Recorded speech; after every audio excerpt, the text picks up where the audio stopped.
দাগনভূঞা উপজেলার ওয়ারেন্টভুক্ত আসামি কিশোর গ্যাংয়ের প্রধান মোহাম্মদ ফয়সালকে গ্রেপ্তার করেছেন দাগনভূঞা থানা পুলিশ। সোমবার দিবাগত রাতে উপজেলা ইয়াকুবপুর ইউনিয়নের চণ্ডীপুর গ্রাম থেকে তাকে গ্রেপ্তার করা হয়। ফয়সাল ইয়াকুবপুর ইউনিয়নের চণ্ডীপুর গ্রামে আব্দুর রাজ্জাক খোকনের ছেলে।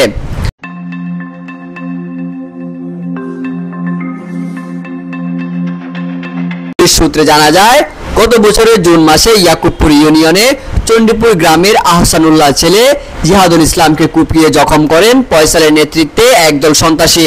সে ঘটনায় ফয়সালকে এক নং আসামি করে দাগনভূঞা থানায় একটি হত্যা মামলা দায়ের করেন আহতের মা আলেয়া বেগম। সে মামলায় তখন ফয়সালকে গ্রেপ্তার করা হলে সে আদালত থেকে জামিনে বের হয়ে আসে।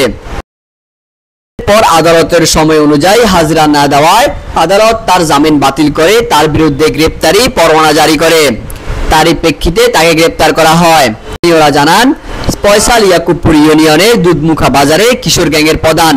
তার নেতৃত্বে বাজারে বিভিন্ন অপকর্ম করে বেড়ায় এবং স্কুল চলাকালীন সময়ে সে এবং তার সহযোগীরা ছাত্রীদের ইপটিজিং করে থাকে।